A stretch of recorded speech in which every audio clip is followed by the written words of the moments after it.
The importance of self-control cannot be understated.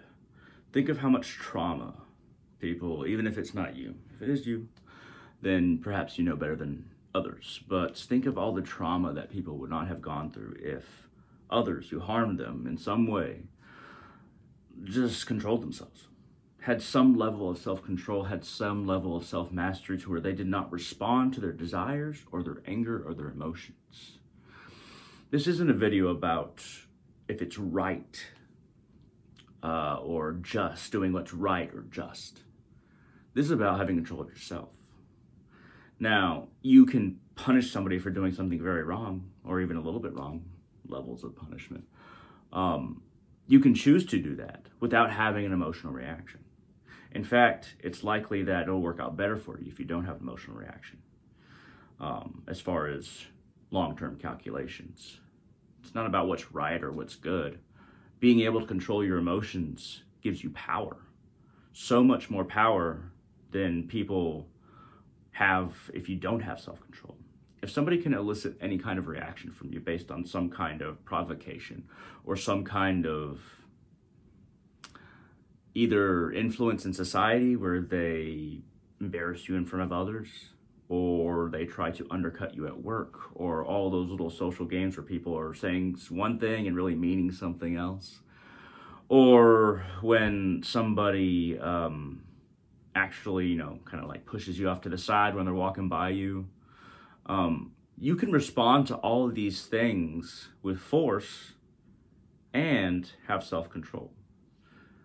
Your power, a huge aspect of your power and the power that you're capable of, is predicated on being able to not respond, but to choose. And emotion, if we do not master emotion, if we do not master our ability to respond as we calculate the response, then we become puppets that the rest of the world pulls. If anybody can kind of pull you this way or that way, say one thing and really make you mad, or push you off to the side, then you blindly go in to punch them. If somebody pushes you off to the side, for instance, and you want to hit them, let's say you want to hit them, and you don't have an emotional response, where you're just like, I still want to hit them, and I think it's right to hit them.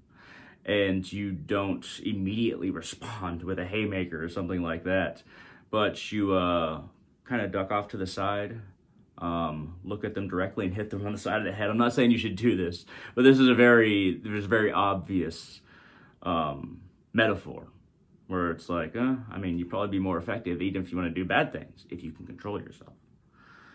Self-control unlocks power. It unlocks the ability to not let the world and circumstances dictate your life as it dictates the vast majority of human life and has dictated the vast majority of human life. Emotions exist honestly, for survival, where we get mad when we're under threat, or get afraid, fight or flight, or we, in our little social interactions or our mating rituals, wanting to go after a partner and feeling jealousy or feeling hatred towards somebody else who's going after them. Emotions are the animal part of us that helps us protect our genes, protect ourselves, protect our family, and also allow us to gain more resources. And if we allow that animal part of ourselves to dictate how we go about all of these things, you can still do all of these things without allowing emotions to dictate them. But if we allow emotions to dictate how we go about things, then we're just as effective as an animal with a few more brain cells or a few more abilities and, some knickknacks, some tools. We become an expression of nature that's not intelligent. Now, the advantage to being a human being is that while we are an expression of nature, and there's nothing wrong with nature, it's gotten us this far, it's created us. Even if you believe, like I do, that God kind of became everything. If you want to call it a God, I call it source. And it's not necessarily like it's separate from. We're only at this stage and have gone through all these things to reach this level of development because of those emotions, because of that animal nature. But now that we have the ability to control ourselves and to not just be an expression of nature, our greater powers are unlocked. There's a reason why high-level occultists on the left-hand path, or the right-hand path, let's say Buddhist monks, and let's say left-hand path occultists that are really advanced, they might do the same meditations. Because the art of self-control is the art of power. And self-mastery is a necessity to gain greater power. You see a lot of, there's a whole lot of stories in religious texts of various kinds where people reacted because of this emotion, that emotion, be in response to this slight or that slight. And it often says, God made the decision for them. God put anger in their hearts. God put violence in their hearts. God made their hearts hard or cold. That is shorthand for saying that the expression of God that we are through nature, we became an extension of nature.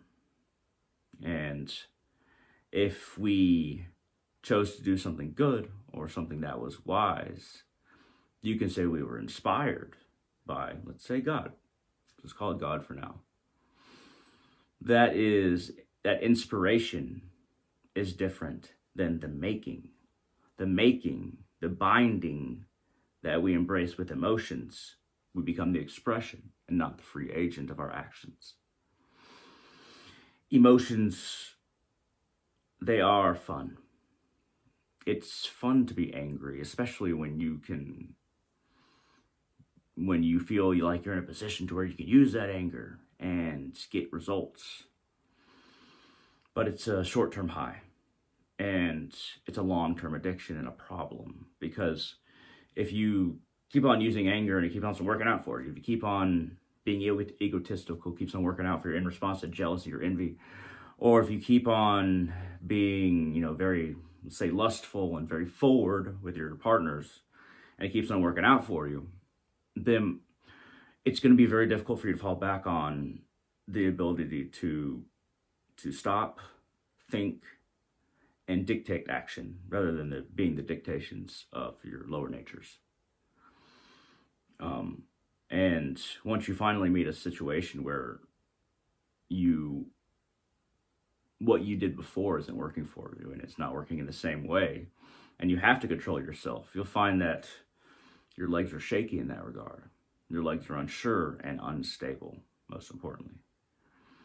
That's why even if reacting with emotions has worked out for you in the past, it's very important that you try to develop, in little ways. Meditation is a good way. Meditation definitely helps you control your emotions. Breathing meditation, sitting cross-legged on the floor, on a pillow, preferably, back straight.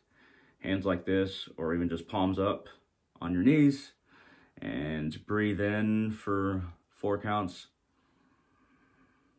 Hold for 3 counts, and then let go for 4 counts. And you'll kind of get the flow of it. Or it can be in for 5 counts, hold for 3 counts, out for 5 counts. Play with it a little bit. But the main thing is that, and with the kind of meditation that I'm talking about, because there's all kinds of meditations, is try to empty your mind. Don't think about the word emptiness. Never think about the thing that you're trying to avoid. So if you think about emotion, think of, I'm not going to feel emotion. What you're going to do is actually feel very much emotion. But just allow your thoughts to go by, feel yourself behind your mind, and just allow yourself to watch the mind as it goes by. Feel distant from it, and try to bring it down to emptiness. And don't fight it. Just slowly bring it back to itself. Those kinds of meditations can help quite a bit, especially if you might start out for 5 minutes. Put a light alarm on your phone. Go up to 10 minutes after a few weeks, a day, and then go up to 15, and then 20. You'll find that most of our reactions during our regular lives, most of our reactions are just start to realize that how much it's just based on a spark, how it really is a dictation of our nature rather than a choice. And the greater that we control our emotions, and even doing that meditation, we start to see that, wow, there's all kinds of options within myself, and there's all kinds of emotions to feel, but I get to choose which ones I feel and which options that I take. That is tremendously powerful. Other ways to kind of control yourself. Don't eat to full satisfaction. Make a choice to only eat to where you feel like you're maybe halfway full. Not even 75% full, and just keep on doing that. Even if you lift weights, even if you're very active. Eat until you're about halfway full. Wherever you put that halfway at. And sometimes we might trick ourselves. That's why I say halfway, because it should be like 75%. But we tend to trick ourselves. So halfway is a good measure. Never eat to satisfaction. And that's something that Buddhist monks talked about quite a bit as far as developing self-control. Because when we eat to satisfaction, not only does it dull our senses and dull our brain activity, as a lot of the blood goes down there and a lot of our body's focus goes down there, a lot of the energy goes down there to process food and make it into human beings, make it into more of us, more cells that we are. But not only does it do that, but if you can eat into very habit kind of thing, because, we're animals, we have to eat. So it becomes like very robotic and very expression of nature. But if we can be like, nope, I want to eat more, but I'm not going to. There's tremendous power in that practice. And if you do that with more and more meals, then over time, you're going to start to realize, wow, there's other choices I can make that are very similar. In regards to sex and, all the other things that you expect me to mention there. But there are other ways to develop self-control. Control of your breath, how much you breathe.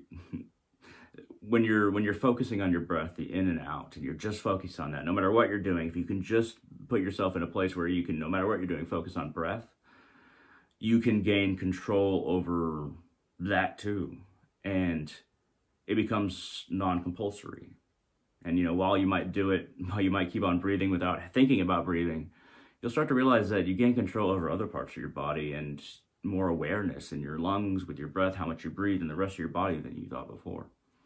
Focus on your breath for 5 minutes. Just focus on your lungs breathing in and breathing out. Just focus on that whole apparatus.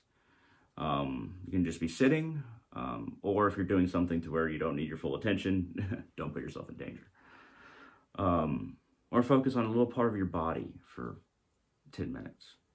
And say you're doing something where you don't need super focus on everything else or other people. Tip of your finger, just focus on that for 10 minutes. As you're doing whatever, put all of your awareness there. Do that once a day. Over time, you'll gain more body awareness and more body control. Becoming less and less an expression and more a deliberate person, a deliberate life, a self-controlled life, with you having the power. And it's always good to make yourself read more than you want to read, and to exercise more than you want to exercise, but don't hurt yourself once again. Gain control of all of your functions. And a lot of these physical functions and outward functions that you gain control of will help you with your emotional functions. And if you can control your emotions, if you can master self-control, or even be an adept at self-control, you will be a deliberate individual, a deliberate life, rather than an extension of something that was going to happen anyway.